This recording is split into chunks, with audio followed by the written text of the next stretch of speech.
What's up guys and welcome back. Today we are going to be reviewing issue 3 of Bloodborne The Death of Sleep. First of all, apologies for this video being so late. I got the first cover a couple of days after the comic was released, but they didn't have the variant cover in, so I had to wait another week to pick up that one. So I thought I'd wait until I had both covers so I could show you guys both variants. So first up, before we get into the review, I'm going to show you the covers.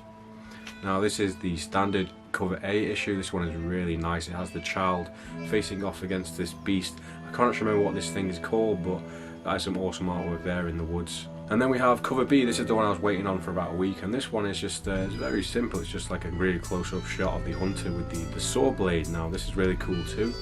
I think I prefer the cover A, but they're both pretty awesome.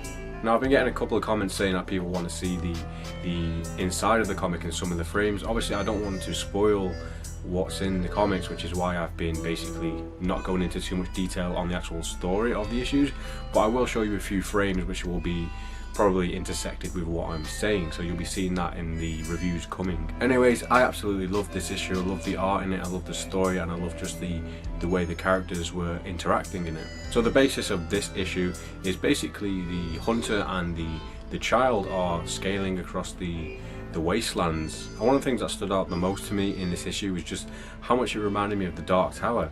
This is the Stephen King book series, and it really reminded me of the gunslinger and the boy Jake crossing like the deserts trying to reach the man in black. They were like camping out and stuff in this issue, and it just reminded me a lot of it. It was like a bonding session between the two characters. We did actually get a bit more information about the vile blood child. This time around the child was actually like talking, trying to get a grip on the way like the hunter sees the world and how certain like human words work, because obviously he doesn't really have the same education and knowledge as the standard human being, which is a bit weird because we don't really know where the child come from or where it's been like hidden for all this time. So in this issue we get some more like little Easter eggs about the lore of the world of Bloodborne, and the hunter and the child are actually talking about the coffins. There's coffins everywhere in the game Bloodborne, and you never really find out why there's so many coffins everywhere or what's actually in them.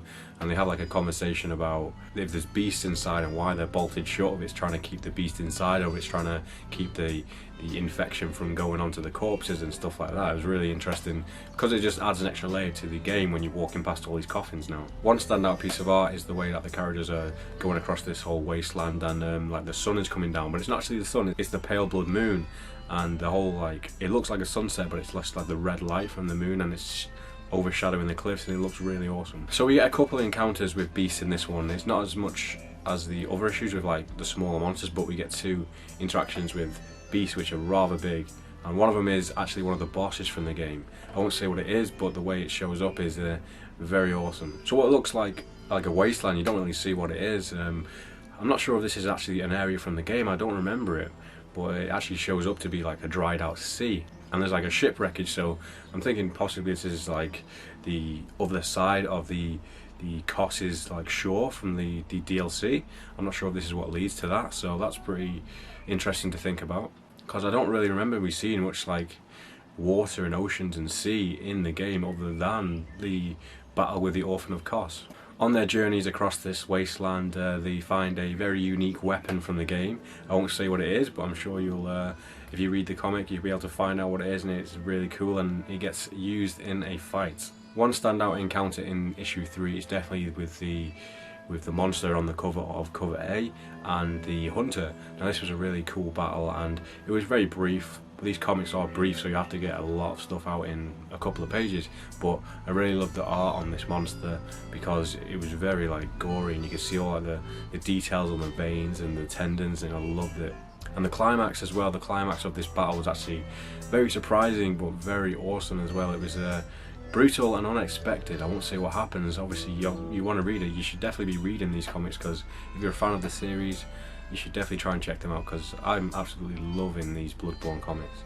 As a matter of fact, every single time I get a new issue, it just makes me want to jump straight onto the game. Even though I've been playing it for like years, I'll have like a dry period when I don't play the game, and then I'll read the comic and it'll make me want to go back and play again. So this comic doesn't really leave too much for us to speculate upon the next episode, besides what happens in the encounter, but we don't know really where they're heading next or what's going to happen, so the next issue is going to be quite a surprise. And originally this is supposed to be the final issue, issue 4, the next issue is supposed to be the final of what was drawn out, but apparently they're adding another 5 issues. I'm not sure if this is a continuation of this story or if this is a separate one. Well, I really enjoyed this comic. I really love the art style in this one, just the scenery and the Easter eggs and the monsters. I just really loved issue 3, so I hope you've enjoyed this review, and if you are interested in checking out these comics, I definitely recommend doing it. Once again, apologies for being such a late review. Hopefully I should have the next one up on the day or the day after it launches, so I hope you've enjoyed this video. Let me know your thoughts on this issue down below. Let me know what you thought about the battle and the Easter eggs and the things that show up, like the monsters and the weapons. I'd really love to know your opinions on it. If you have any theories about what you think is going to happen next, or to do with the child and the vial blood, then yeah, also let me know about that. Thanks for watching. I hope you've enjoyed this video, and make sure you stay tuned for issue 4 coming in probably a couple of weeks now.